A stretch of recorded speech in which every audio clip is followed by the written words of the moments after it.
Hello guys, അപ്പോൾ ഇന്ന് നമ്മൾ പൊന്മുടിക്ക് പോവാണ്. 12 മണിക്ക് വന്ന് പറഞ്ഞു ഒരുങ്ങി റെഡിയാവ്, പൊന്മുടിക്ക് പോകാമെന്ന് ഒരുങ്ങി റെഡിയായി വന്നു. So this is my brother Faisal, ഇത് അമൃത ചേച്ചി, ഇത് നൗഫൽ ബ്രോ. 6 മാസം മുന്നേ പൊന്മുടിക്ക് ഉമാർ കൊണ്ടുപോയപ്പോൾ മഞ്ഞ് കാണിക്കാമെന്നൊക്കെ പറഞ്ഞ് കൊണ്ടുപോയിട്ട് കൊട്ട വെയിലും കൊണ്ട് തിരിച്ചു വരികയാണ് ചെയ്തത്. പിന്നെ എല്ലാ കൂട്ടത്തിലും ഉള്ളതാണല്ലോ ഒരു ചായ അഡിക്റ്റ്. അപ്പോൾ ദേ ചേച്ചിക്ക് ചായ വേണമെന്നും പറഞ്ഞ് താഴ്ന്ന് ചായയും മേടിച്ച് കൊടുത്തിട്ട് നമ്മൾ അവിടെ നിന്ന് മുകളിലോട്ട് പോയി. അത്യാവശ്യം തിരക്കൊക്കെ ഉണ്ടായിരുന്നു. ടിക്കറ്റൊക്കെ എടുത്തു, നമ്മളെ കയറ്റി വിട്ടു. അപ്പോൾ കയറി തുടങ്ങിയപ്പോഴേ പകുതി എത്തിയപ്പോഴേ മനസ്സിലായി ഇന്നെന്തായാലും നമുക്ക് മഞ്ഞ് കാണാൻ പറ്റുമെന്ന്. പക്ഷേ ഒരു കാര്യമുണ്ട്, നനയണം. മുകളിൽ നല്ല മഴയാണ്, ഡ്രസ്സ് ഫുള്ള് നനഞ്ഞു എന്ന് വന്നിട്ട് പോയവർ വിളിച്ച് പറഞ്ഞു.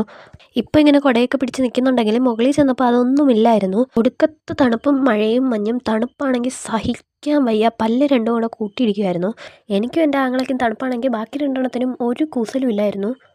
പൊന്മുടിയിലെ ഈ ഇടയ്ക്ക് വൈറലായ ഒരു ഹിഡൻ സ്പോട്ടില്ലേ, അവിടെയാണ് നമ്മൾ ആദ്യം ചെന്നത്. കൊള്ളാം, നല്ല ആംബിയൻസാണ്, നല്ല പ്ലേസാണ്. പിന്നെ അട്ടകളുണ്ട്, സൂക്ഷിക്കുക. തിരിച്ചു വന്നപ്പോൾ ഒരു 5-6 പറക്കിയെടുത്താണ്. ഇത് പിള്ളേരൊക്കെ വൈബടിച്ച് നടക്കായിരുന്നു. ഇതൊരു പാർട്ടിൽ നിൽക്കുമെന്ന് എനിക്ക് തോന്നുന്നില്ല. അപ്പോൾ സെക്കൻഡ് പാർട്ട് ഉടനെ വരുന്നതായിരിക്കും. അപ്പോൾ ഓക്കെ, ബൈ.